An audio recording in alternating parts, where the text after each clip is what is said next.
can't think myself.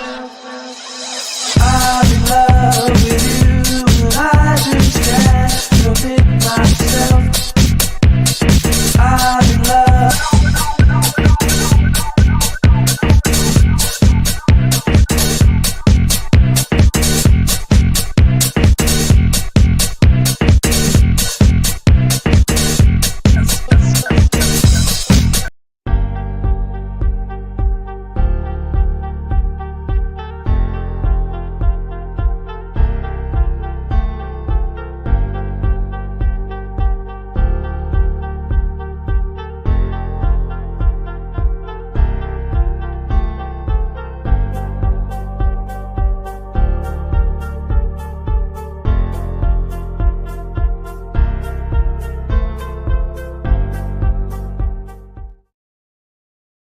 Guys, hello. Oh, I want to do different. Hang on a second. I want to do this one.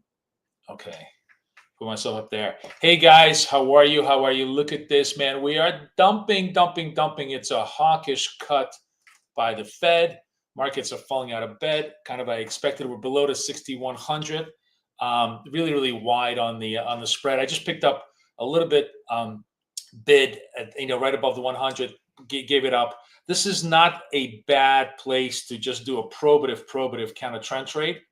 But honestly, we could go down a little bit more here before it finally collapses. This is just a big stretch, 40 basis point stretch. It looks like they really want to dump it. Let's. I was tempted to go buy this right now, but.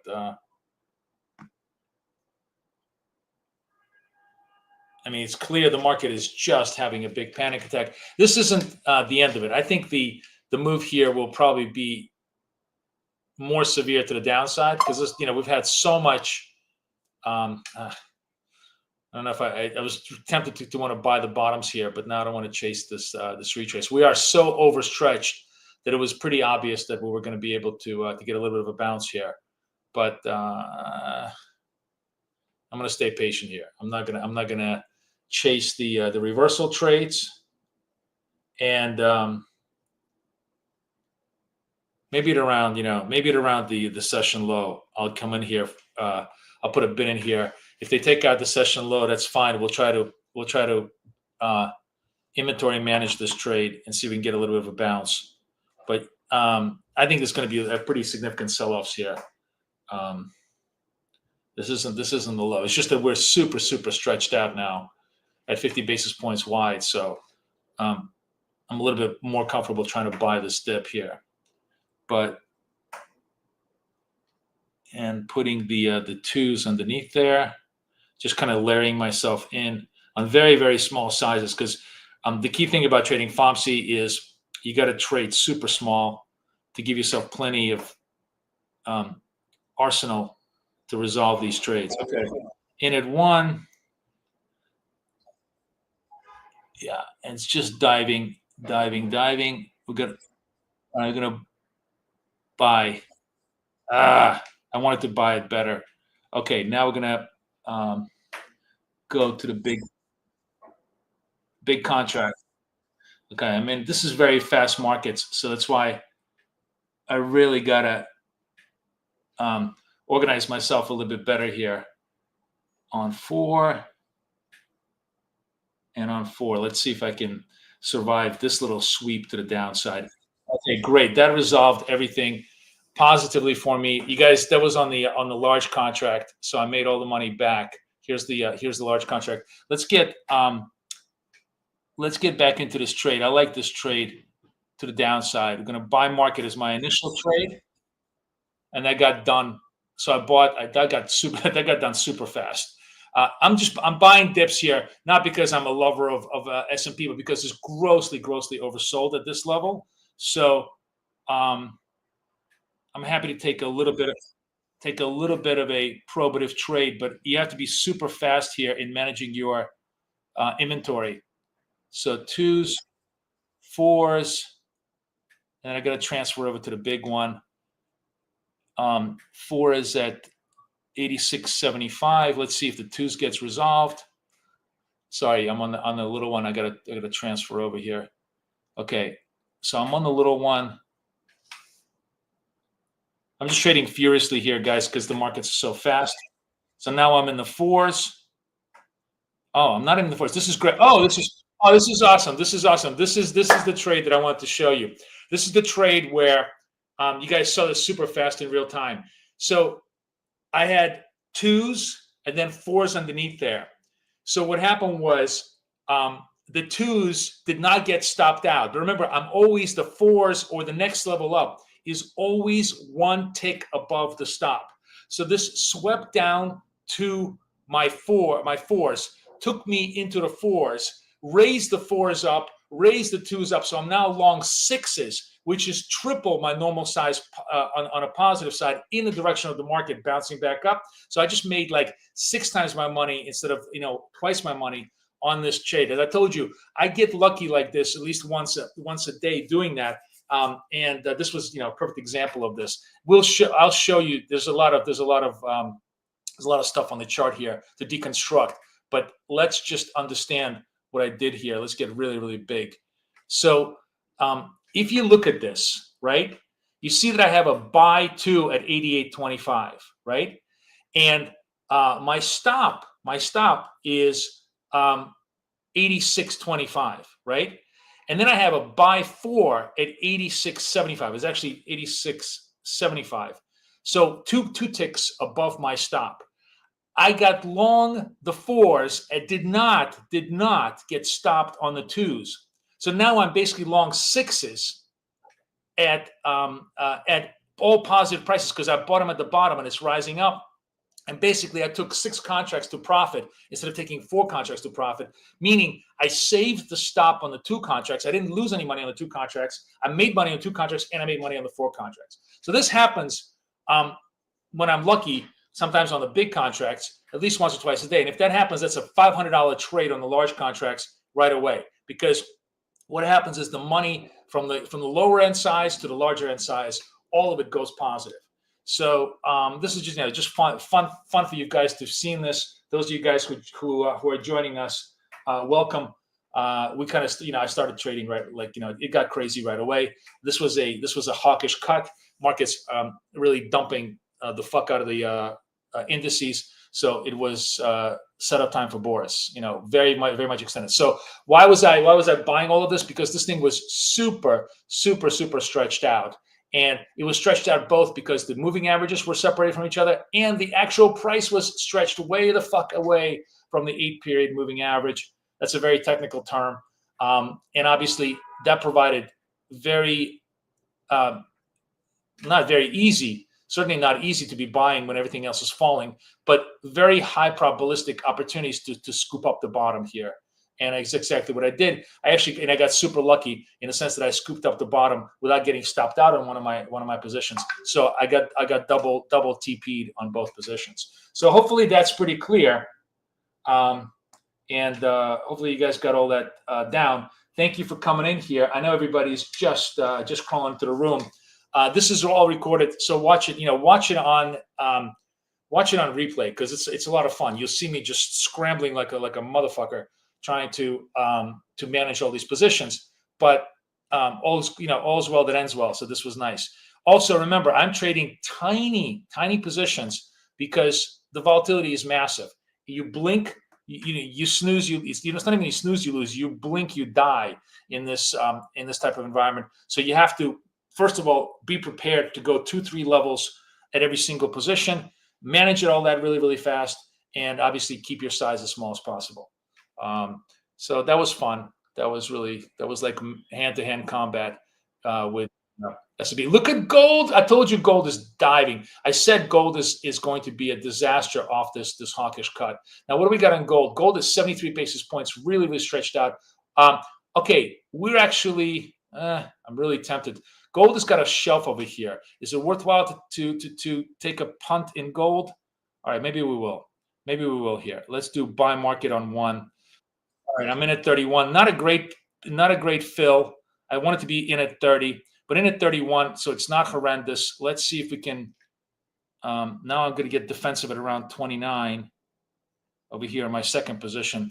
Hopefully, gold gets a tiny little bit of a bounce. The only reason I decided to go long here is because obviously we're stretched the hell away from the moving averages, and we've had about 1, 2, 3, 4, 5, 6, 7 minute candles where we've held bid. We haven't really made fresh lows. So we haven't made fresh lows. That generally gives me some degree of confidence that we're going to get a chance to bounce. So I am just one micros here. 33.7 is my target. I'm in at 31.7. Let's see if we get any lift over here. Come on, baby.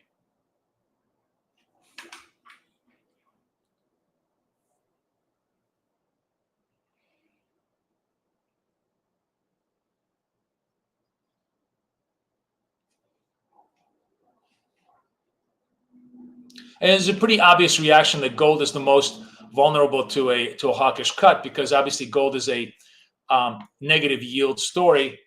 The more yield there is in financial assets, the more competition it creates for gold. So, I expect liquidation to continue, but I'm hoping we get a little bit of a bounce here. I'm hoping I get a toe hold at a relatively decent entry here.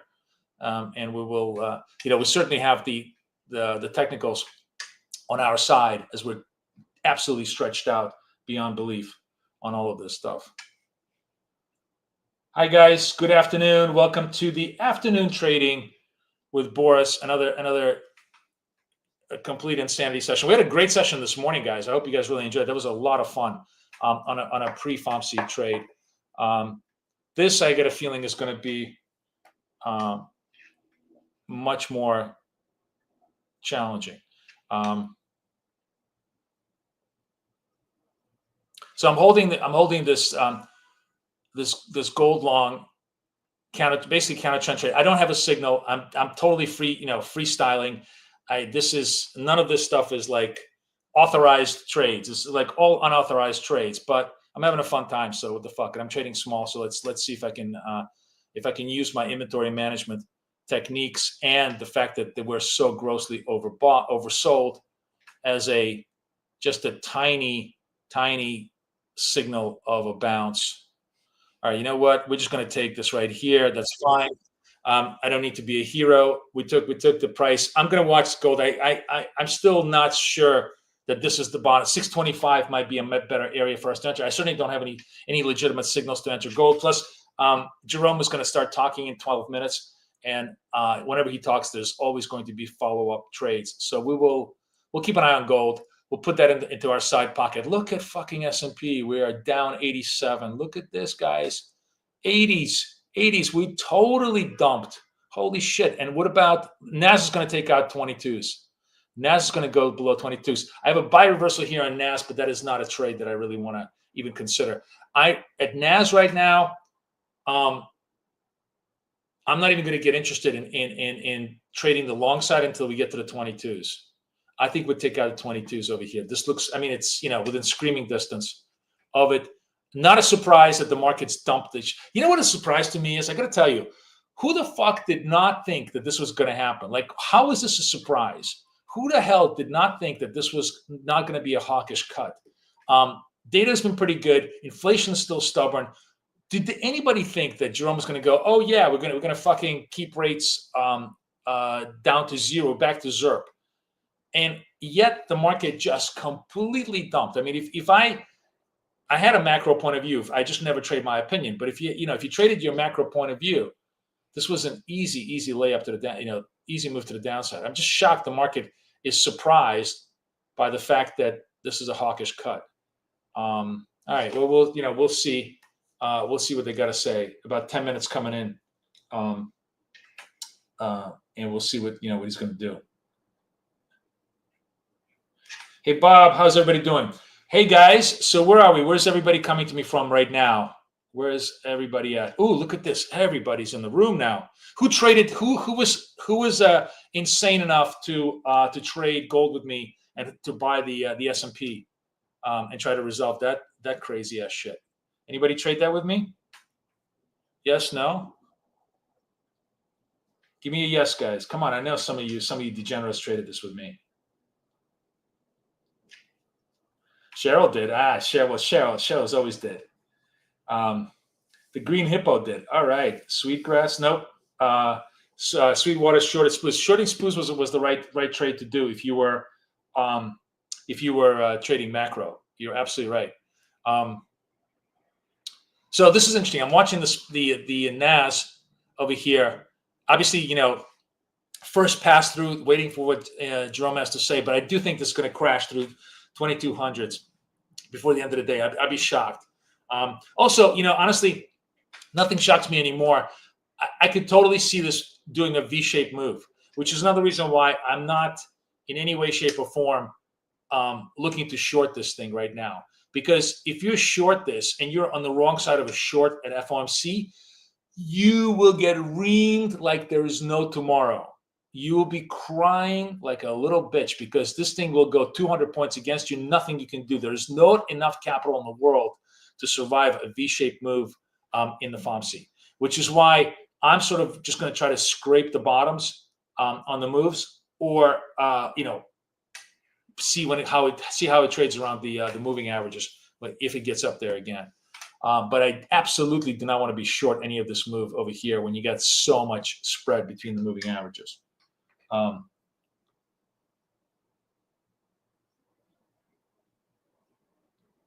Why is it a hawkish cut? We didn't even have speech because hang on, let me explain. Let me show it to you.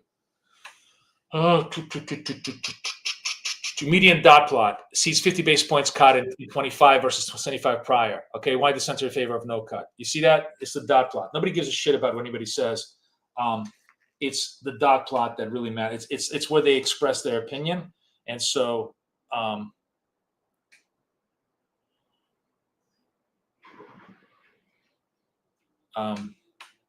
see, Fed expects fewer rate cuts in 2025. So all of that is playing itself out. 7 minutes to the SPY rebound on the apex close in your target gains.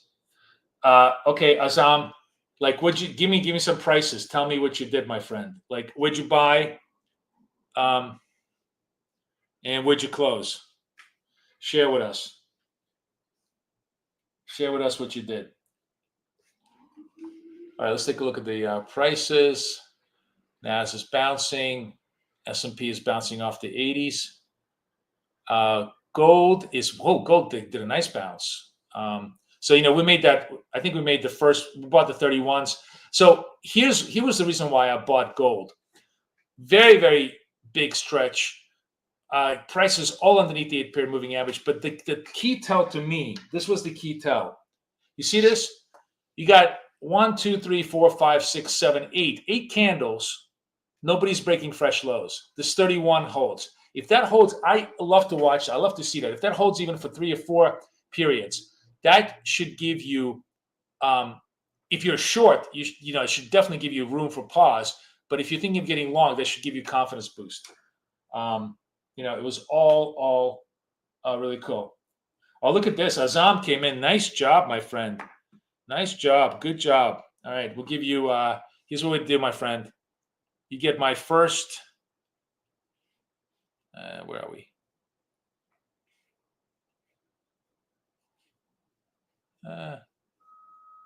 It'd be great if I was actually able to do this. Here we go. Wait, hold on. There we go. Fireworks. There you go. Congratulations. Nice job. Nice job, Azam. Good move. Okay.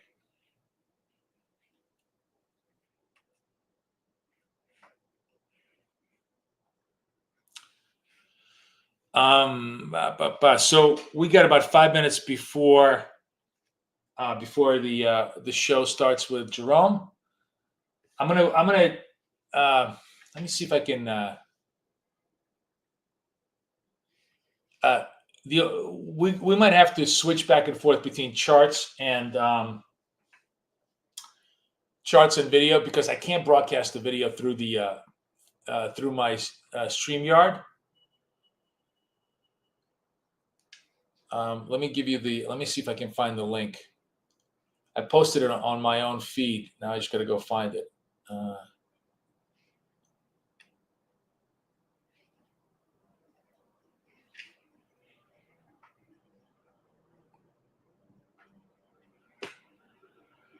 Okay, here's the link. Yeah, here's the Fed link.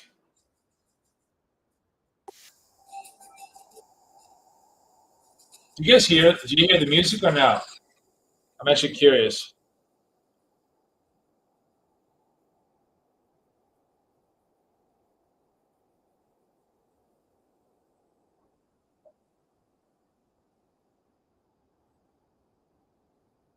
You don't hear the music. Okay.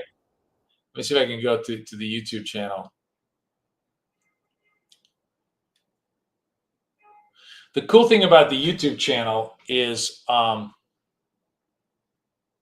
that I think they closed caption it. So captions. Oh, wait, hold on a second.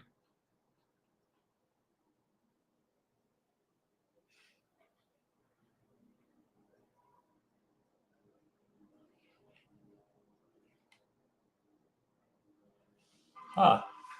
All right. Well, we'll see. I'll click on this when they come on.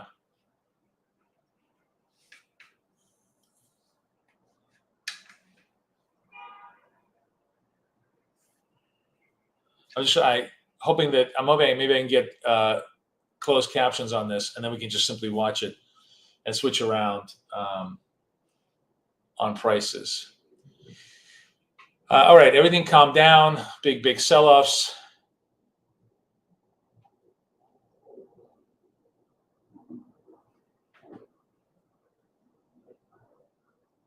These are trades I don't mind taking. Like, what time is it? 27.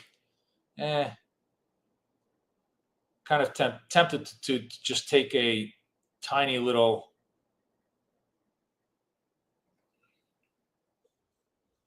All right, we're in on the micros.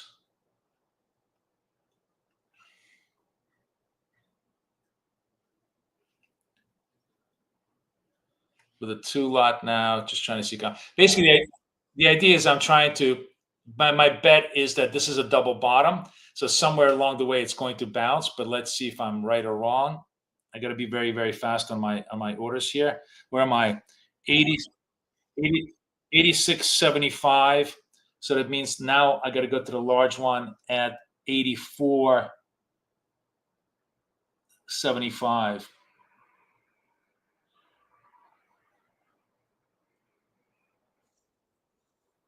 All right, I'm at 84.75 on the large one.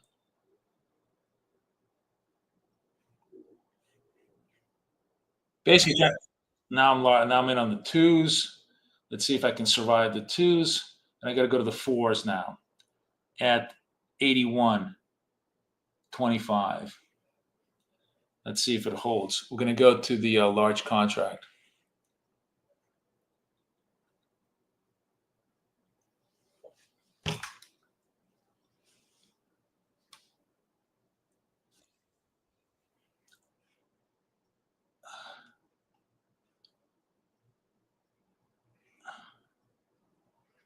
All right, I'm on the large contract now. I got to go to the eights if I need to.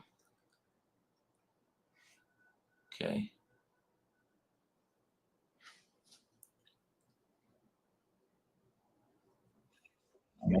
I'm in eights. See, I get a bounce back on eights, and now I'm going to have to. Oh, I'm getting killed. All right, now I have to go 16s. Really fast markets.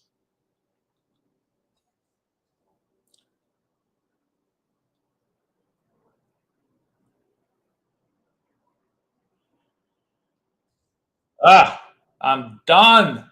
I got blown up here. Okay, we're gonna have to go again. See if I get a bounce back. Ah,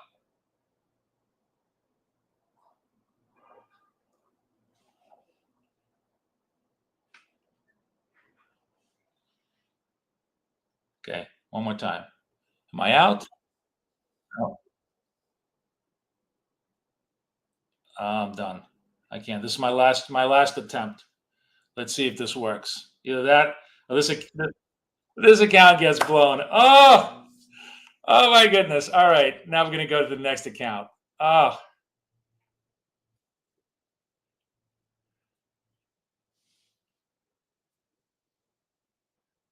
oh, there's a large size on this account. Let's see if this, now I'm going to have a lot of fun.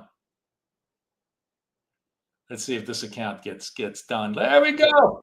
And this account instantaneously makes like $3,000 on this one trade. Okay, now I'm going to get back down um, to size. Um, Sorry, guys, I was having too much fun on this. I know this got crazy. Um, so I had two accounts, $250,000 each. One of them was at 54. The other one was at 57. I've been working the 57 really, really hard, trying to be very, very disciplined. But obviously, trading FOMC in front of Jerome, really, really stupid. However, this is why you have a couple of accounts, because I knew that if this particular trade got blown out, the next big size on this was going to be a really, really great size for me. So this particular account just basically went up like $4,000 in one fell swoop. That's why I have multiple accounts to work with. But let's change this around. By the way, let me change it to the different account, to the 54 account. You see that this account just had a nice big pop, 16 up and 16 down. That was a $3,200 trade right then and there. You know, I know I got carried away. I know I got too far to play with this account, and I should have never traded that big that fast. But that's the beauty of trading prop and having lots of multiple accounts. Speaking of which, by the way, let me put a Apex link in here for those of you guys that want to trade this. That's the beauty of also being with Apex. I can have tens of accounts for a couple of bucks each and manage them all in real time, so that if one of them gets blown, I can always trade another one and get myself into good shape. Okay, I promise to be a lot more disciplined this time and a lot better. We're gonna trade just to the 8th level and no more. Very, very fast markets, obviously. So let's not get carried away. Let's see what Jerome has to say now, even though it doesn't really much matter because all we're trading is price action. Okay, core prices rose, blah, blah, blah. He's going to just simply go through and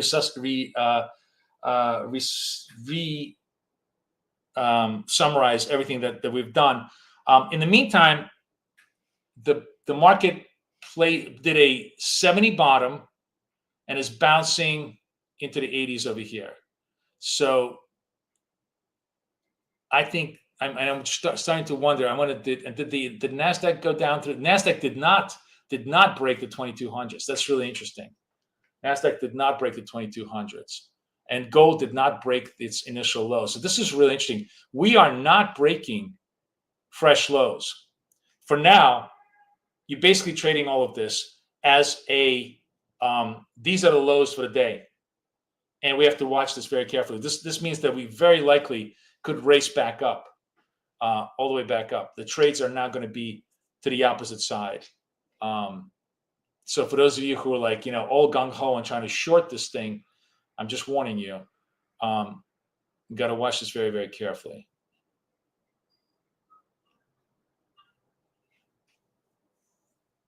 Watching the S&P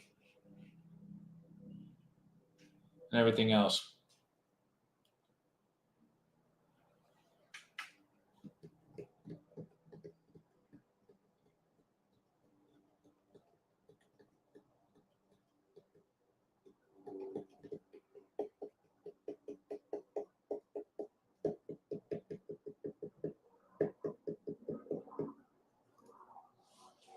S&P holding bid here. Let's see what Jerome is saying. Yeah.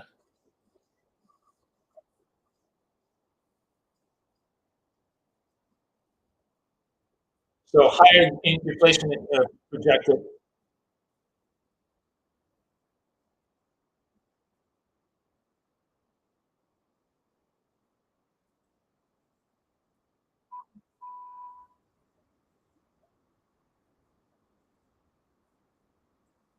employment and inflation are in balance.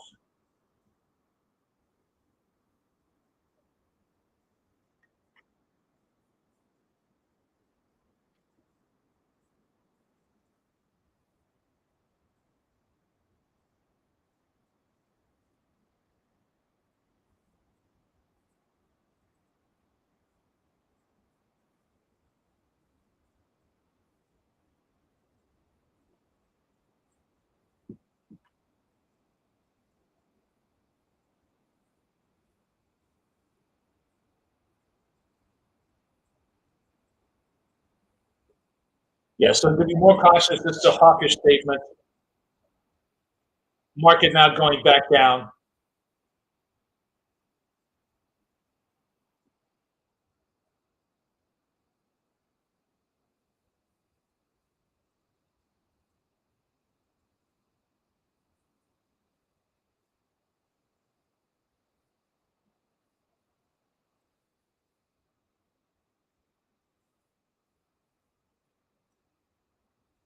I bought this reversal over here.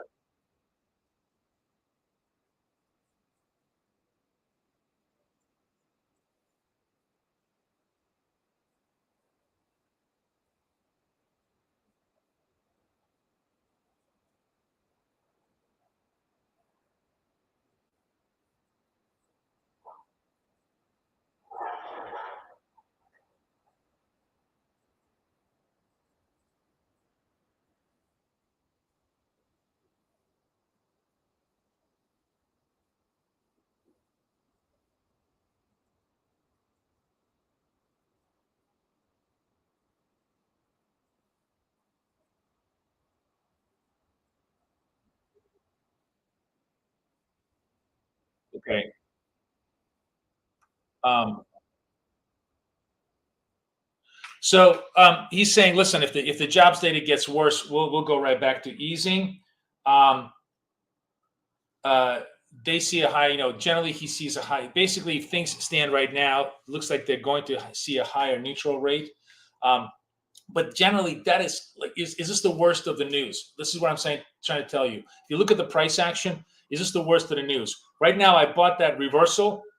Took me 2 trades, and I was able to resolve it. Took me, 2 cycles, and I was able to resolve it on the micros.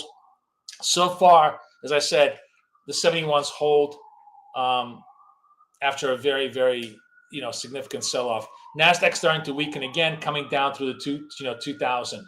I think Nasdaq breaks the 2200. I don't think Nasdaq is a trade until we break below, because higher rates are much worse for Nasdaq than they are for the S&P, because Nasdaq is super, super sensitive to interest rate structures. Gold is also in the 31s, right at the lows. This is the lows for the gold, right?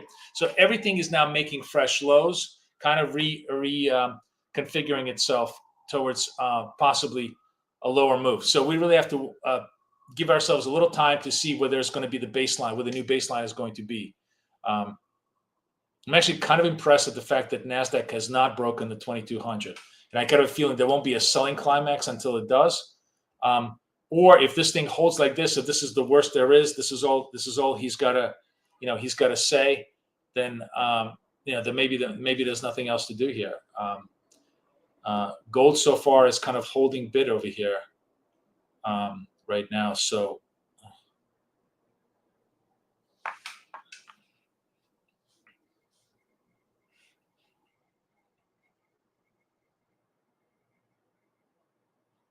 Tempted to, I am tempted to, I really kind of wanted to go long gold, but I don't want to do any more cowboy trades with you guys until we get a little bit of visibility of what he's saying. The real question is going to be in the Q&A.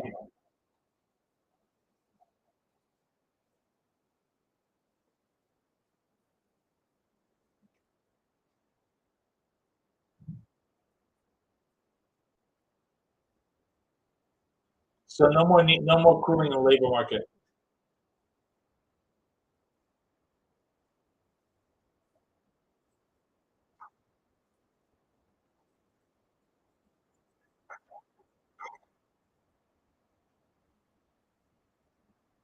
Ooh.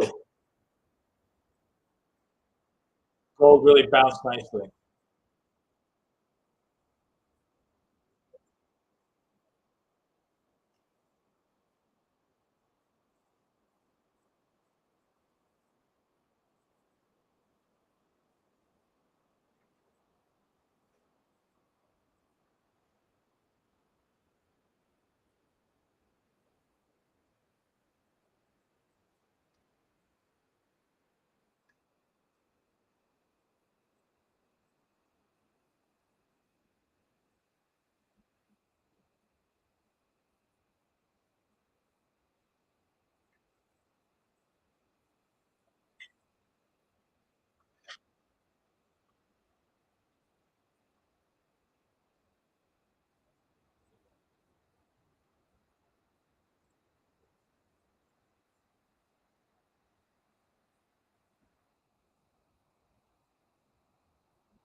He's asking why would you want to cut rates?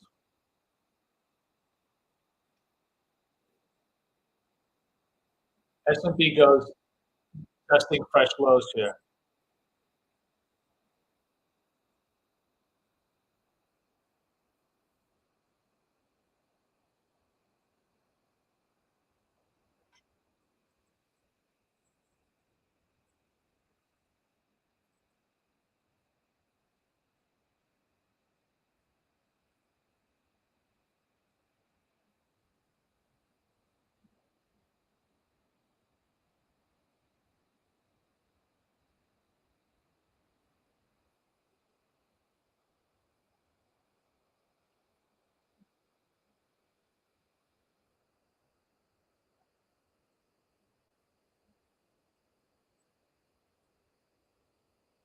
All right, that took 3 trades to resolve, but we resolved this trade forward. You see, I bought one, I bought two, and I sold the fours of the 75s, basically trading the double bottom over here.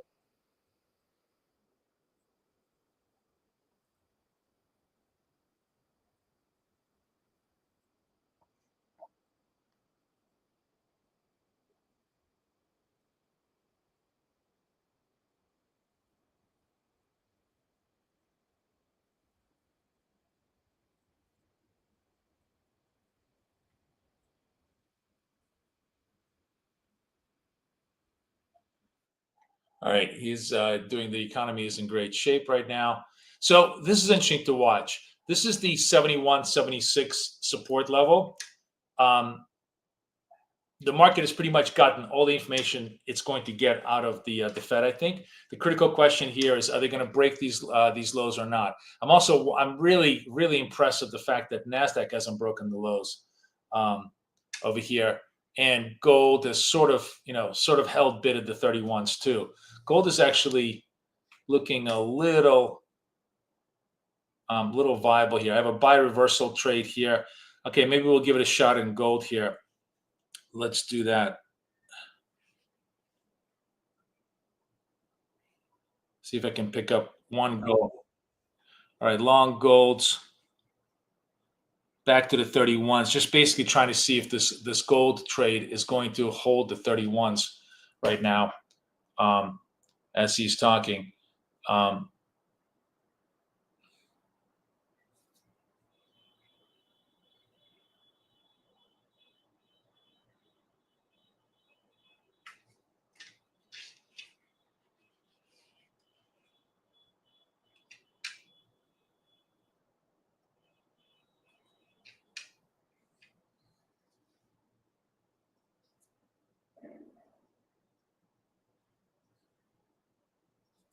Just watching this carefully. I have like two. I may give it like another shot. I may give it like 3 levels, and then I'll pause it if it gets really starts to sell off, because I really okay. So now I'm going to be in at 2s. I'm going to give myself another shot at 4s because these are all small contracts, and then I will at the 29s. And if I don't get a bounce off the 29s, so I'm in at 31s. Looks like it's going to go down to 29s, which is the bottom here. Then I'm going to just maybe give myself one gold contract, and then after that, I'm gonna let it go, because not let it go, but I'm just going to wait until I see some stabilization before I come back into to second sequence. This is exactly what I didn't do with the first sequence of the S&Ps, because I was just having a fun time. But now I kind of want to be very serious about, if I'm going to manage this this fight trade, I definitely want to be a lot more careful in my fighting. Right now I'm just level 2. Right now I'm level 2. I have a level 3, which is a 4 lot behind me. And then I'm going to give myself one more shot at that on the large contract if it goes against me. And then after that, I'm going to pause. But let's see how the 2 lot does. The resolution here is going to be 33 if the 2 lot goes. So let's see what it wants to do.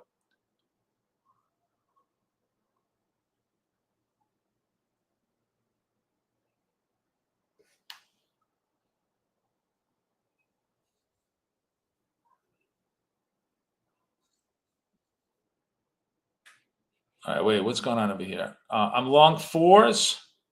Yeah, okay. I'm long 4s now, and I'm all the way through. Okay, so now it went all the way through 26s, and I want to go to the large contract, and I want to see some stabilization. Now, actually, I'm going to do one large contract on this and see if I can hold it. Actually, I'm going to do one in front of 25s and see if the 25s holds. If the 25 does not hold, then I'm going to wait and actually see I want to see like a green green candle hold it. So I have one more chance here to resolve myself at 25s. After that, I'm going to let it play itself out. It looks like it's just blowing through. Let's see if the 25 bounces.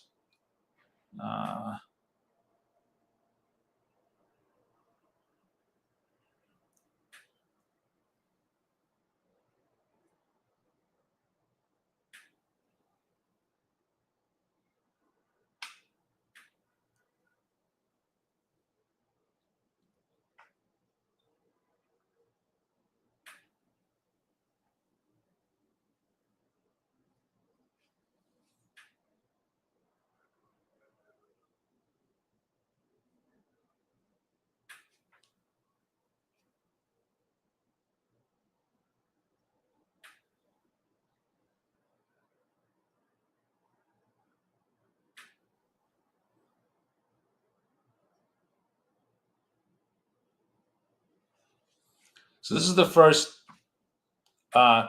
possible green candle here on this sequence. First shelf stabilization. Let's see if this holds. I thought 25 would be the hold. So starting at 31 was probably not the right thing, but I thought maybe the 31s would hold. But right now I'm in a relatively okay inventory position. If it takes me out, I'm going to wait for the next green candle before I commit again. That's going to give me a lot more arsenal to work with. But for now, I'm just trying to see if I could resolve this trade at the 25s.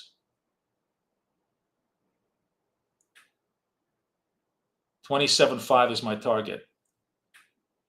And we're there. All right, you know what? Screw it. I'm out. I took a little bit of a small hit. It came within a tick of my offer. I don't want to play the game. I'll play the game all over again right now on the 1 lot at the 25s.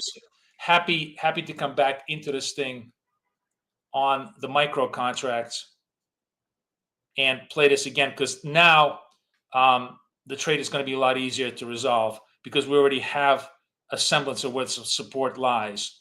So now I'm at 2s. If I have to go back to 2s, we'll just resolve it this way. But but I'm not gonna press the move. We'll just reintroduce a new scalp cycle. This was annoying because I bought the 25. I can't even see what I bought. I bought 25 twos. Oh no, this is the micros. Sorry, never mind. This is the micros. Okay, the micros. My exit is 27 twos. There it is. Okay, so that gets done, and I'm back in play here on the gold. And again, this now holds bid here. S&P, interesting. S&P, Nasdaq. Is Nasdaq broken the two? Yeah, look, Nasdaq broke the 2200. Okay, let's play Nasdaq. Nasdaq now becomes a lot more interesting as a trade. We broke the 2200. Well, I'm trying to think of. It's fine. All right, let's play Nasdaq.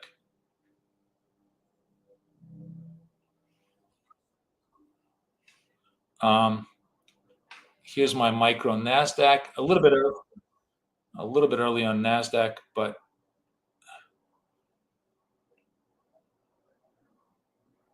Nasdaq is just too fast. I can't trade Nasdaq so fast on these moves.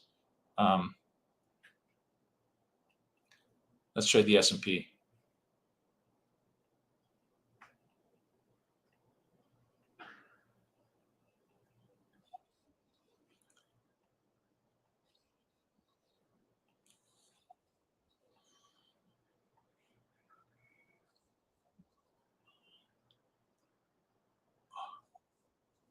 Okay, back to regular S&P now.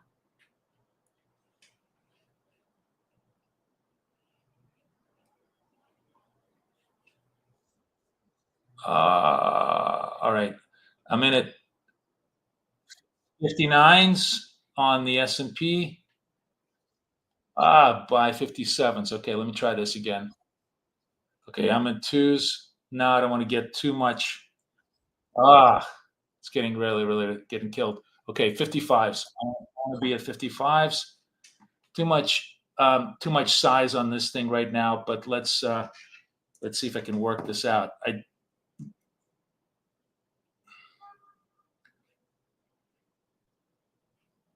I'm in at 56s trying to resolve the 58s. I guess 57s. All right, that got resolved nicely, and I'm out of the S&Ps nicely. Nice clean trades, so that got done. But I want to go back to trading the S&Ps at these levels of the 55s on the small size.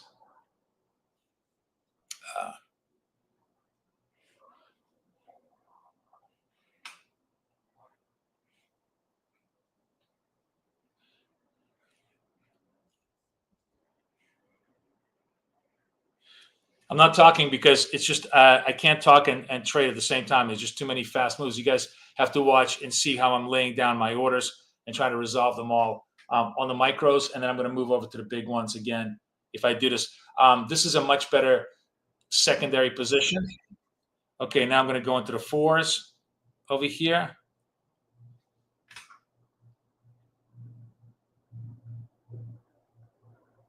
Long twos. So if this takes me out of the 54s, it's going to put me into 4 contracts. And then I'm going to go to 52 on the large one. Okay. All right, I'm in the 4s, and I'm also on the large one now, getting myself more defensively done at 51s.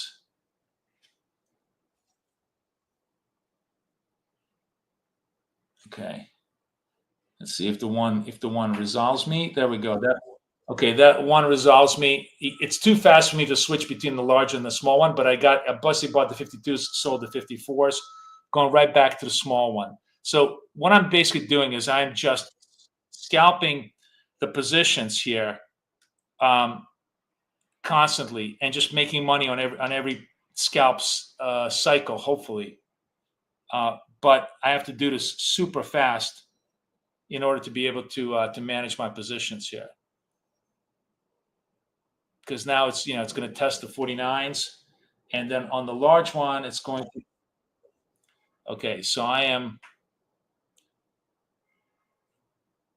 Where is this? At 51s. I'm at 51s, and then we are. The next level is 49s on the 4s, and then the next level after that is going to be 48s on the 1s.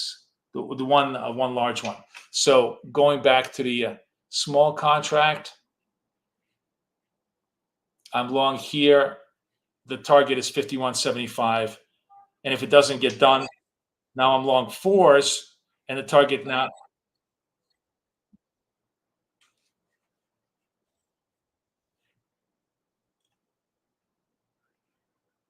Okay, I'm in at 47s.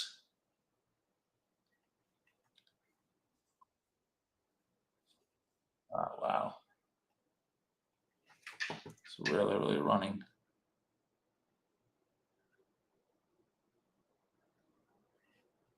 Let's see if it holds bid at 45. It's really selling off.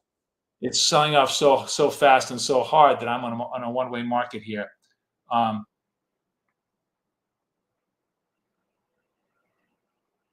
now I'm going to give it a little pause here. At this point, if this takes me out, I need a green candle to come back on the next trade. Damn it. Okay.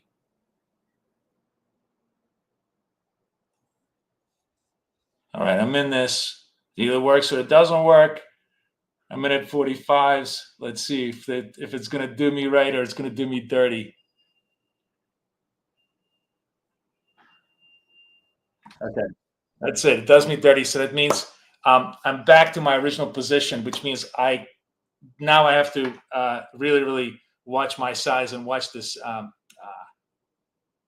Damn it. Okay, there we go. Come on. Take me up. Take me up.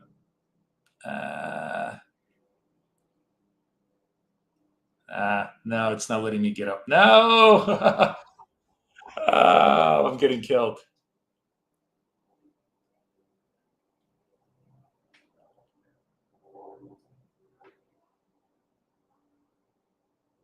It's definitely standing like in front of a moving train. Okay.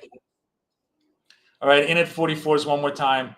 Let's see if this black actually holds, or if it's a one more dive to the downside. It's just endless stop. What I should be doing is I should be waiting for an actual green candle to hold. I'm not seeing any bottoming out formation. I'm just trying to guess the bottom over here on this trade, and obviously that's that's hurting me. That's always going to be the case in a fast moving market with large news. So there we go. That's it. That's it. You get to watch two of my accounts get totally taken out today, as I've just completely gone wild on trading this. Couple of obvious mistakes to learn from is like right now. This is where the trades become interesting. When you have the first green candle, this is the bottoming formation. Once you have the moves that go against you, but today's the day of the market where it's just Fed news, one-way markets. Trying to buy the bottoms is going to be always a problematic trade. So today I puked up both of these accounts. Let me see if I have another one here. I have a couple more actually. Oh, I have a good one over here. Let's try this one.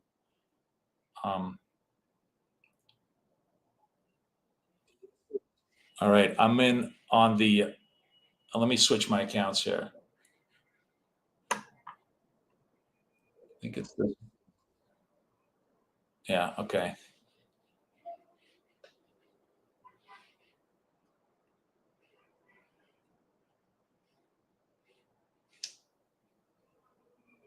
Now in the 40s, for sure, I want to be in this trade.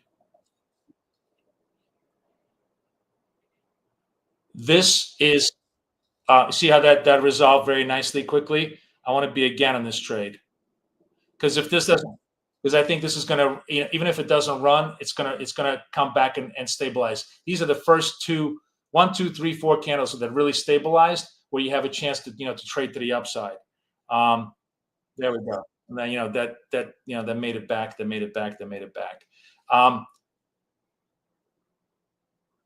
The mistake was not being patient, which I always have a hard time being here. So,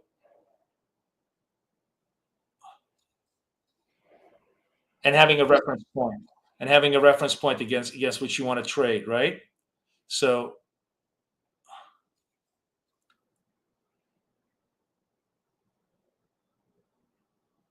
the reference point right now is the 640 level, which is the bottoming level. That's the level that I want to be trading. So now, that got resolved again. Nice moves to the upside, all working.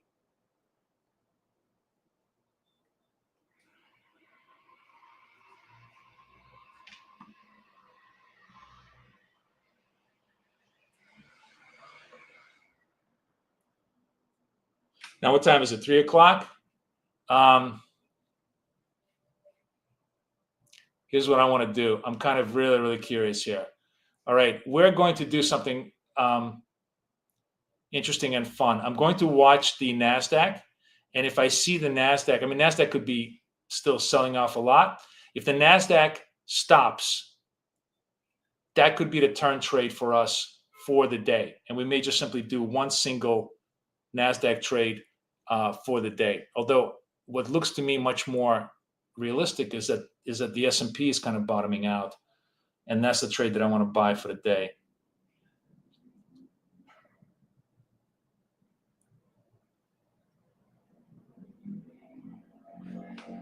I'm watching this 40 level. If this holds, okay, let's be patient here. Let's see if it gives me a green signal.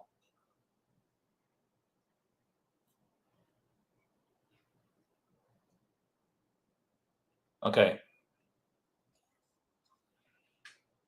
On the large contract, I got super fast large. Okay, twos. It's really, really hard to do. Almost impossible to do inventory management in this kind of environment because the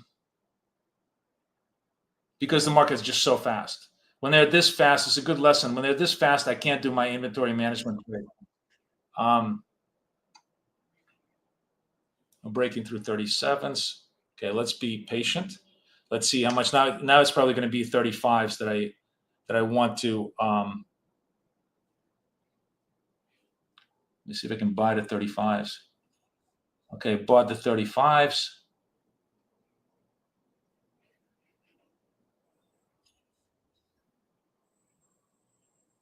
Oh man, it's such fast markets. This thing is moving up and down. Okay, so that got nicely filled on the upside, and now that is actually a trade. So is this a bottom in the 35s? Okay, let's buy the 35 as an establishment trade, and let's see if I stay in the 34s, and then I'm in at 34s, and then one more time at 32s. Again, super fast markets. I'm just trying to manage these moves up and down. Let's see if I can make them happen. All right, at 32s, this either works or it doesn't work. I'm going to let it go if it doesn't work. I have one more trade. Okay, 29s. Does it bounce back, or is it just one-way markets? No, it's probably one-way markets. I need to. I'm not going to be able to get this bounce back. It's just one-way markets. Come on back. Nope. Just missing me. There we go. All right, so that resolved me back up. So I'm actually like a third of the way to getting the 50 account getting funded on this very, very aggressive trading. Let's go back to one size. The idea is, okay, what happened here? Okay, I'm in at one. Let's see if I can try to trade this. Now I'm basically establishing myself 31. Okay, beautiful. So that works out.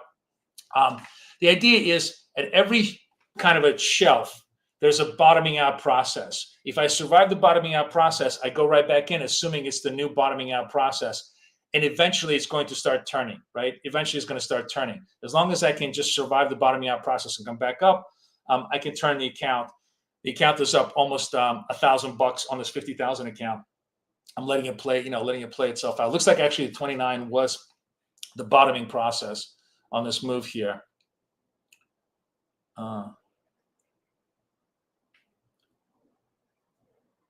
And as to 37, 36 as well, it really bounced back up. Really bounced back up. Okay, here's what we want to do.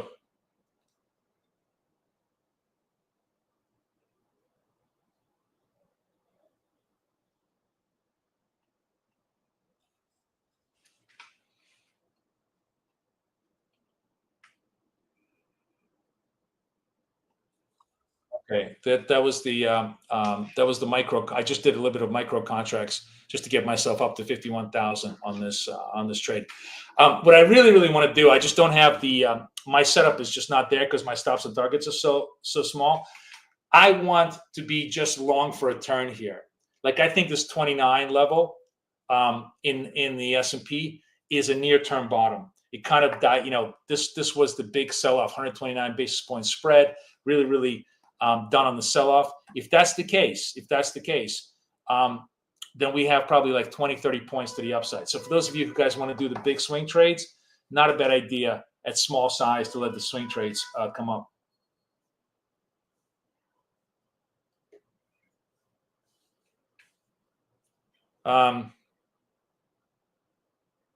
Yeah, guys, what fun is it to trade the Fed and not to go crazy? I mean, that's the beauty of having prop accounts. You'd never trade your own account like this because that's obviously crazy. But for having the prop accounts, what do you give a shit? It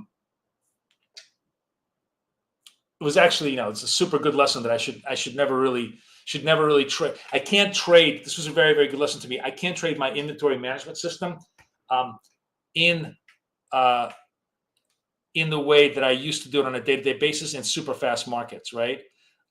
So buy reversal in the S&P. We're going to just do small micro contract over here. Going to initiate a trade. See if I can actually manage myself on the small size. No, I can't do it. I have to do. The problem is you're coming in market all the time. You're just coming in market all the time. Try to manage this. Because it's 2 points is too fast.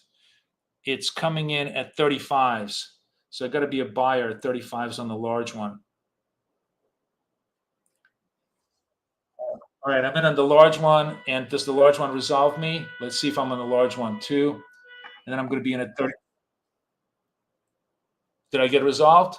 I got resolved. Yes. Okay. Thank you. I got resolved on the large one. Wait, hold on. Let me just make sure I got resolved on the large one. I bought 35, sold 37. Yes, I did. Wow. Just super fast markets. You don't have a chance to layer it out. It just gets, goes totally crazy. But this is, I think this, as I said to you, 29 looks to me like a reasonable bottom in the S&P, like a really reasonable bottom. We got 310. I'm not really even paying attention to what Powell is saying, because it really doesn't matter at this point. He's kind of said his piece. This is now the market reacting to the whole thing.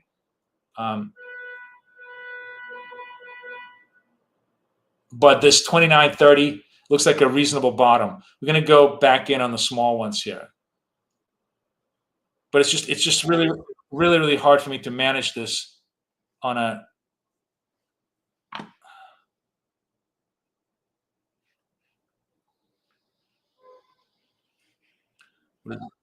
in at 35s and now in at 33.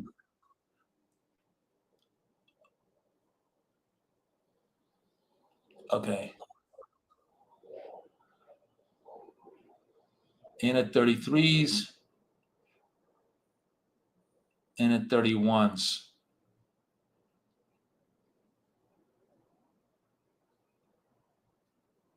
On the large contract.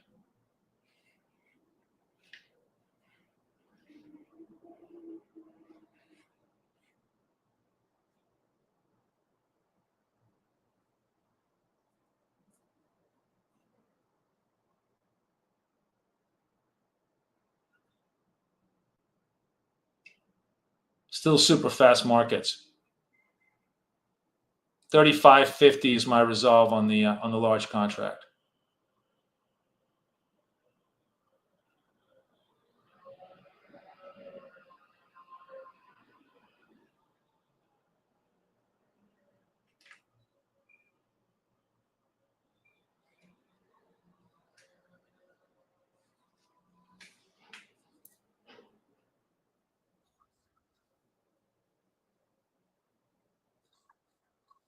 All right, in at 31s, resolving 33s now. So going to buy, in at 30s, resolving 32s now.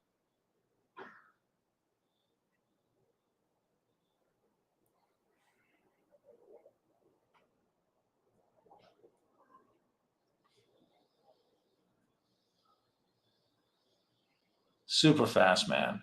Super, super fast. There it is. Got resolved. That got done. Okay, back up to 51,000. But like a lot, just so much fast speed. But again, we're at 29s. Not much more to go. So going to go back in on the small ones. 25s, 26s is the lows. Okay, I'm a buyer at the lows.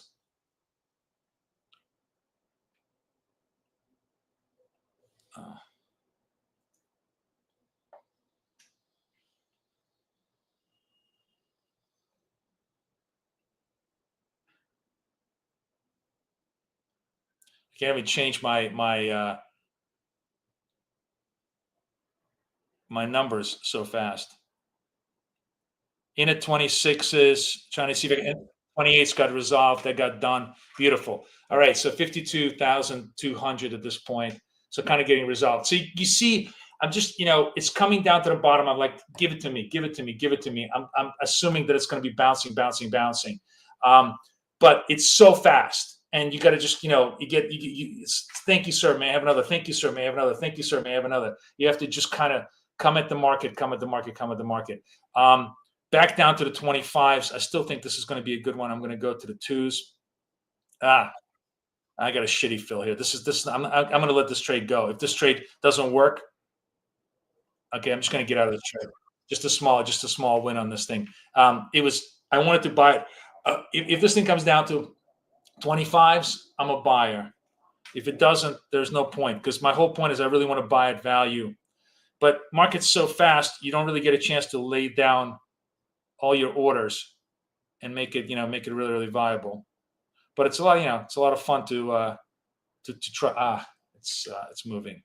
Sorry, guys. I'm talking and I'm talking and I'm missing the trade. Okay, I'm going to let this one go. So S&P kind of reversed itself around a little bit here. I'm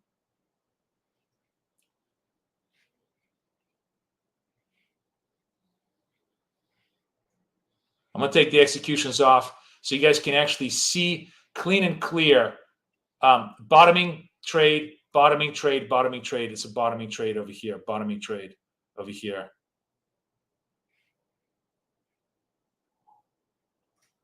I can't. I'm trying to get into the market. I can't get into the market.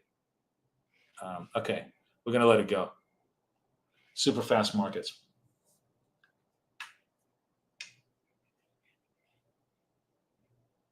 So the 25 zone absolutely was the turn zone here.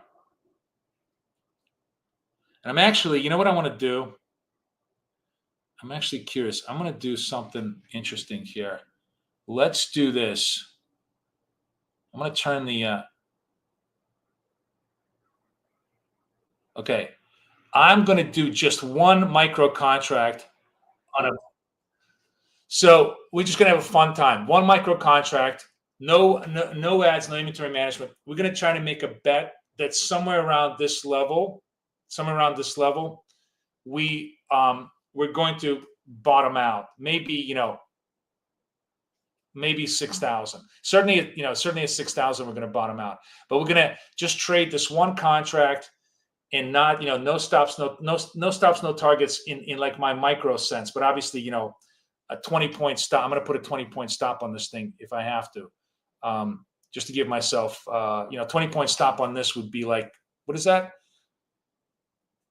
it's $5, it's $100, right? So just a micro. This is just sort of to see, am I in the neighborhood of a potential turn? Can we make this into like a $100 trade on one contract, right? Or $1,000 trade if you're doing the mini contracts. This is sort of like, let's not add in any positions, let's not do inventory management. Let's just see if we sort of close to any kind of a turn reversal trade here in the S&P, and give it a shot.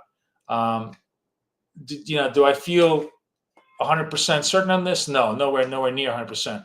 But I'm like, 50% basically. The reason is, we've had a big sell-off. We kind of looks like bottoming out in this 25 zone. All the news sort of baked in.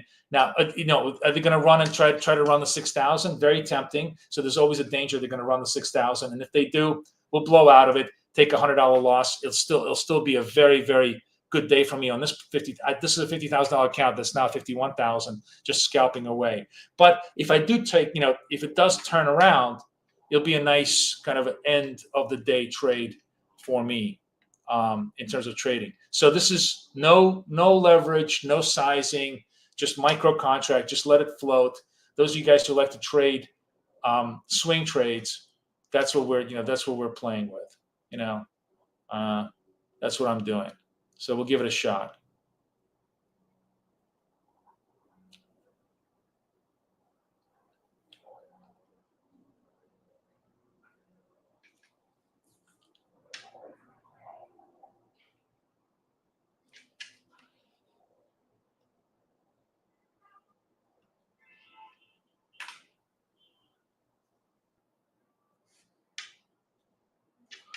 Is he still talking? He's still talking. Let's see if there are any takeaways from what he said.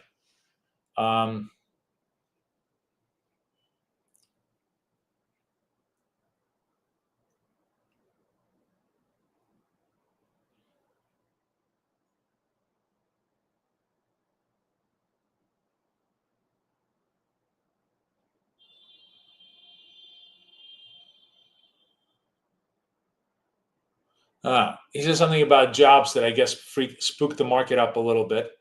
That's interesting. I wonder what he said about the jobs. Let me see what Zero Hedge has to say. Factoring in Friday's shutdown in his hawkish forecast, core inflation is a better predictor of overall inflation than overall.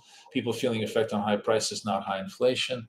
Best part is that Fed keeps ultra hawked up just as the labor market crashes. Have fun with the next pivot.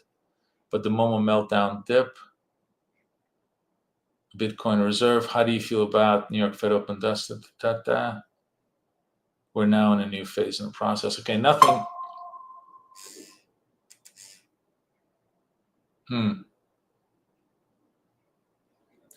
2-year yield surged by 10 basis points as Powell speaks. Interesting. Okay, none of this is really great for the market, but technically we're sort of, trading this bottoming out trade and seeing if it kind of holds, right? We'll see if this works out.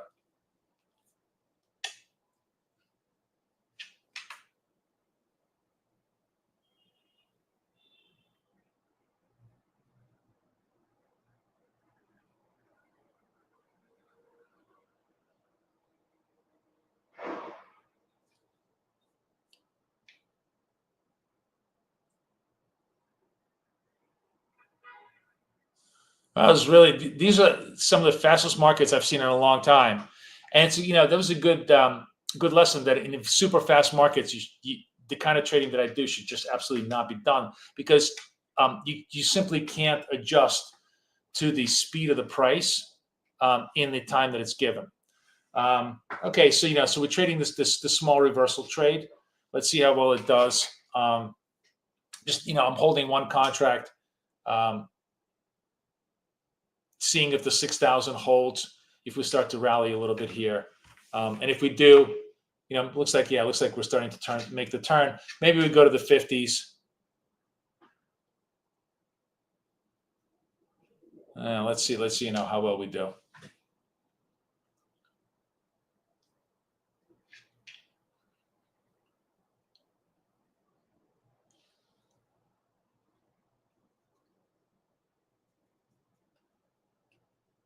28. See if I can lay it out at 35s. And see if we can just take that turn here. And we're almost there, almost there, almost there. And there was a nice, for me, that's a nice swing turn. For you guys, it's probably like a very, very small trade. It was just fun to do like the last trade. The 50,000 actually had a good day. Let me see how much of a day did I have today on the 50,000. Yeah, $500 day. Nice, $500 day on the $50,000 account. I'm actually literally only $2,000 away from getting funded on the 50. My dream of getting funded on the quarter million is going to have to start again at the New Year's because I took out the 2 quarter millions that I traded. But honestly, I would have done it again. It was just so much fun. It was also kind of a really good lesson to me of you can't trade speed. When it doesn't matter how careful you are, if you're going 150 miles an hour, you're gonna crash. So if you're in a Formula One race, stop driving. Just stop driving. I should have stopped driving on that trade. That's what it was.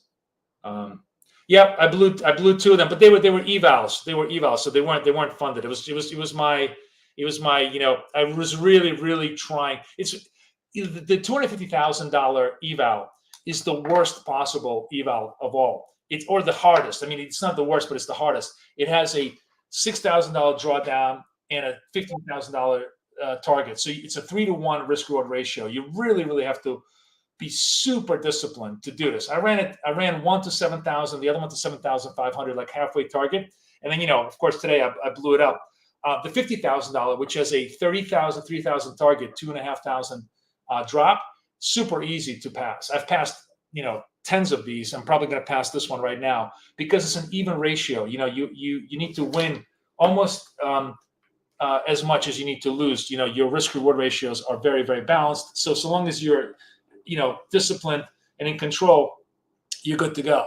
So I was really, really adamant to try to pass it to 50s, but of course, Fed Day got me, which is okay. Maybe I'll start the 250 journey next year again. In the meantime, I'll just try to get this 50,000 funded, and there'll be like another one in my funded accounts, and we'll start trading that. That's how it goes, Roger. Zero Hedge is a Russian agent. It is a Russian. He's Bulgarian actually. He's not a Russian, but he's also really, really good news flow guy. Like they're very, very good at picking up the news flow. No, it doesn't really hurt, Roger. It doesn't really hurt. These are evals. Hey, Salman, how are you? Salman says hello, traders and gamblers. Today was definitely a gambling day. But yeah, I mean, today was a really, really good day in terms of understanding that if you have super fast markets, scalping just simply isn't an option. You can't trade scalping because even when you're right, the moves are so big and so fast against you. You don't have enough time to reposition your inventory properly. I may devise like a. There's a technique I use when I trade Bitcoin, which is the closest thing on a day-to-day basis, which works really, really well in Bitcoin. I just don't know if I could do it. I think actually I could do it given Apex rules. I thought Apex did not allow you because Apex doesn't allow you to average into trades, but I think they now changed their rules and they do allow you to average in trades. So you could have just do 1 with like a large wide scale, 2 with a large wide scale, and then just work themselves out. Maybe I'll try and do that next time because I do this in London with Bitcoin all the time. And Bitcoin is sort of like the equivalent of doing Fed Day every single day. And it works really, really well because what you have to do is you have to really, really spread out your stop. Your stop can't be 2. It's got to be 20. You got to basically trade a 20 stop, 2 target, and then space your entries much wider so that the second entry when it goes to P&L, it goes to P&L really, really fast in your direction. All right, here we go at the 20s. We're starting to hold this 20s, back down again. Let's watch this. This is an interesting point. Would I step into this thing right now? The only reason I wouldn't, I would love to, but the only reason I wouldn't is because there's a really significant possibility that because this is a fast market, they want to run this all the way down to 6,000.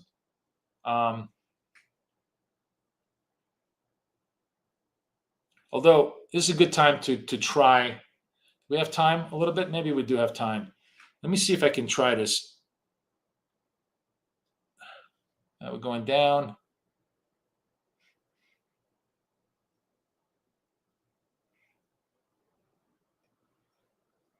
I can't even get in.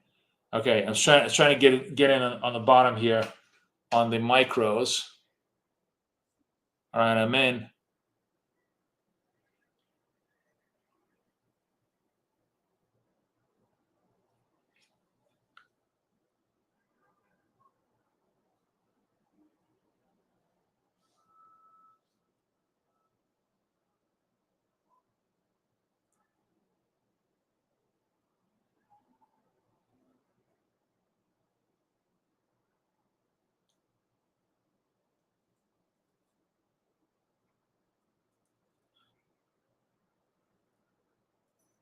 There's a real chance they're going to take it to 6,000. So I'm going to just stay on the one side for now.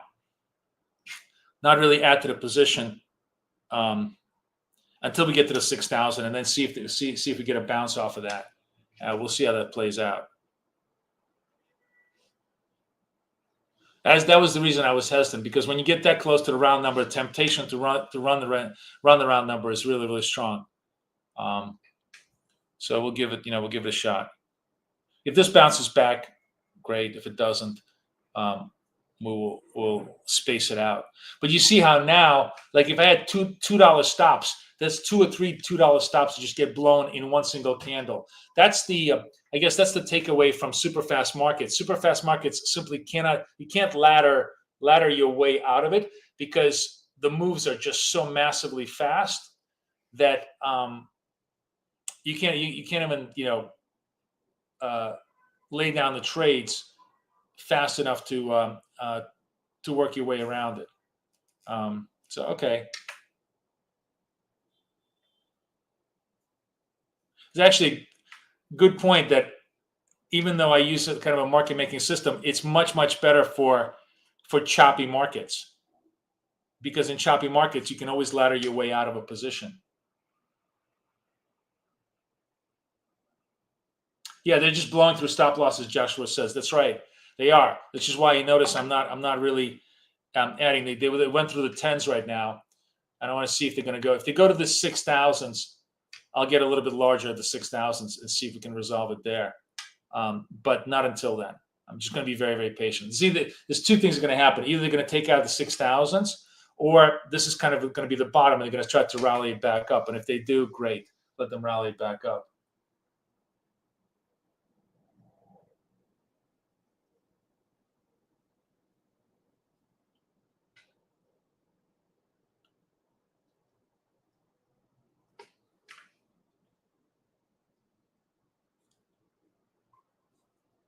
The time 3:30, about a half hour left to the market.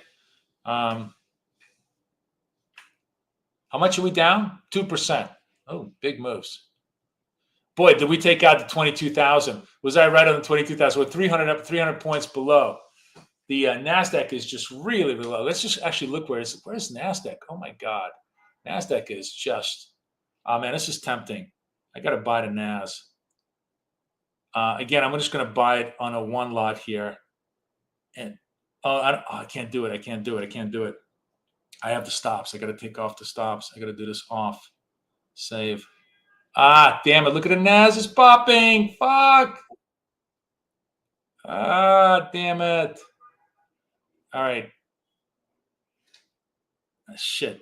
This is the problem with me. I had the thought. I really wanted to buy it here. Now it's going to suck. Now I'm just going to be in a shitty little trade. Bad entry. Oh, still I'm up. All right, that's fine. Let's take this. Exit on NAS. Where am I on S&P? Almost a break even on the S&P. This NASDAQ trade was just a gimme because it was so stretched away from the 8-period moving average. I thought it was going to be a nice turn. All right, S&P still putzing around, big move.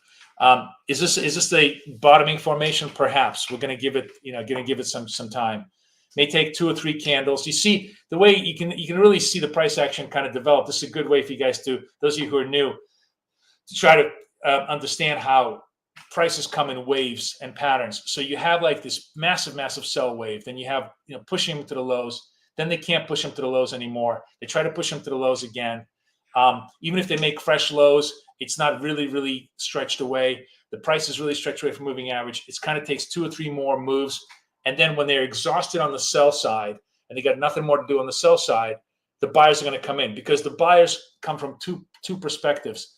The value buyers who are just trying to buy the dips, and the short covers who have made money all the way from over here and just want to short cover the move and don't want the move to start rallying against them and cover it up. So we're sort of like right then and there on the double bottom over here on the NAS.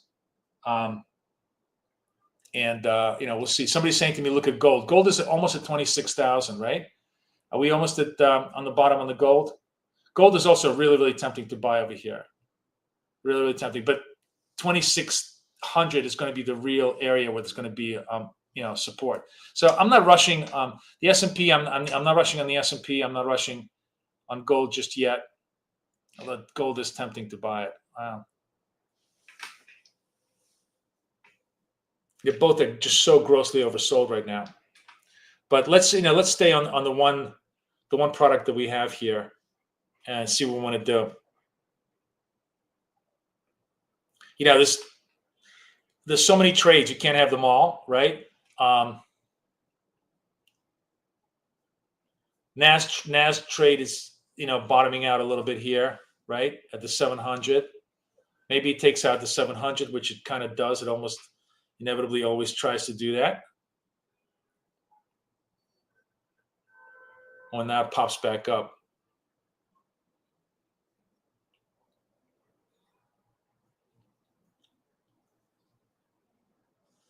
All right, takes out are we taking out the 700?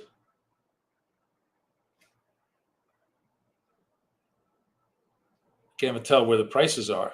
Yeah, it's taking out the 700. So this is the reason why I didn't want to commit to any more NASDAQ until we figure out what they're going to do at the 6,000 level. At the 6,000, I'm going to come in with a 2 size.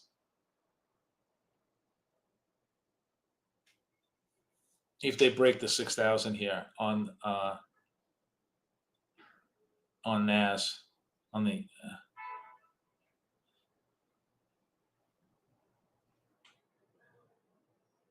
all right.